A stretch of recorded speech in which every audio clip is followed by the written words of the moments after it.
तारीख थी 23 मार्च 2020, जब मध्य प्रदेश के मुख्यमंत्री शिवराज सिंह चौहान ने चौथी बार मुख्यमंत्री पद की शपथ ली।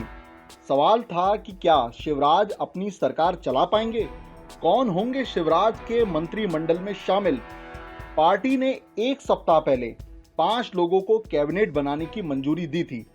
तमाम बड़े नेता लेकिन इस प्रयास में थे कि कैबिनेट की संख्या 5 से बढ़ाकर 15 हो जाए, लेकिन अंत में 5 मंत्रियों को ही शपथ दिलाई गई। अब सवाल है कि आखिर मध्य प्रदेश में जो 5 नए मंत्री बने हैं वो हैं कौन? आखिर उनको इस पद की शपथ क्यों दिलाई गई? उनको क्यों चुना गया? वैसे इस शपथ ग्रहण में जिन 5 लोगों को जगह मिली है उनमें 3 बीजेपी के हैं, वहीं 2 नए मंत्री जो बने हैं वो ज्योतिरादित्य के पाले से शिवराज सिंह की पार्टी में शामिल हुए हैं, यानी बीजेपी में शामिल हुए हैं। आइए आपको बताते हैं इन 5 मंत्रियों के बारे में सब कुछ।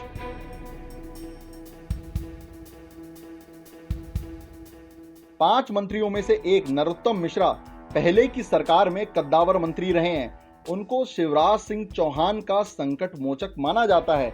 कमलनाथ की कांग्रेस सरकार को मध्य प्रदेश में बेदखल करने का श्रेय उनके ही नाम जाता है, तो उनका कैबिनेट में आना तो बनता ही था।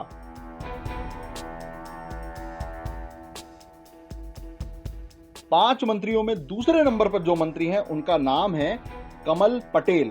कमल पटेल भारतीय जनता युवा मोर्चा के प्रदेश अध्यक्ष भी रहे हैं। भाजपा की सरकार में ही मंत्री रहते हुए उन्होंने राजस्व, मेडिकल, एजुकेशन जैसे तमाम विभागों में काम किया था। कमल लंबे समय तक बीजेपी में उपेक्षित रहे।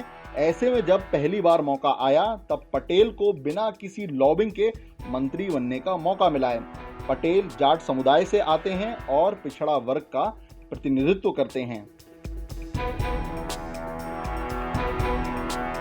शिवराज के 5 मंत्रियों में से तीसरे नंबर पर जिन्हें जगह मिली है उनका नाम है मीना सिंह। मीना सिंह आदिवासी वर्ग से आती हैं। मीना सिंह पहले राज्य मंत्री थी लेकिन उन्हें बाद में हटा दिया गया। मीना सिंह को कैबिनेट में लाकर 2 चीजें साधी गई हैं।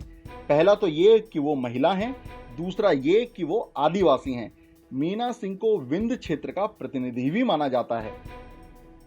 अब आपको बताते हैं 2 अन्य मंत्रियों के बारे में। शिवराज की कैबिनेट में जिन 2 मंत्रियों को जगह मिली है उनमें ये 2 लोग पूर्व केंद्रीय मंत्री ज्योतिरादित्य सिंधिया के समर्थक हैं। मध्य प्रदेश में भाजपा की शिवराज सरकार बनाने में सिंधिया का मुख्य किरदार रहा है। कमलनाथ सरकार में भी सिंधिया के 6 समर्थक मंत्री थे। सिंधिया जब कांग्रेस छोड़कर बीजेपी में आए तो उनके साथ विधायकों ने इस्तीफा दे दिया। यही वजह है कि शिवराज सरकार में सिंधिया को 40% स्थान मिला है। अब आपको बताते हैं सिंधिया के 2 समर्थक मंत्रियों के बारे में। सिंधिया खेमे से शामिल किए गए तुलसी सिलावट अनुसूचित जाति से ताल्लुक रखते हैं और मालवा अंचल से आते हैं। वहीं गोविंद सिंह राजपूत शिवराज सरकार का सवर्ण चेहरा है। राजपूत बुंदेलखंड से हैं। वहीं सिंधिया के सारथी के रूप में पहचाने जाते हैं। इस कारण उन्हें इस मंत्रिमंडल में जगह मिली है। वैसे इन 5 मंत्रियों को देखें तो साफ है कि इनमें शिवराज सिंह की पसंद का एक भी व्यक्ति शामिल नहीं है।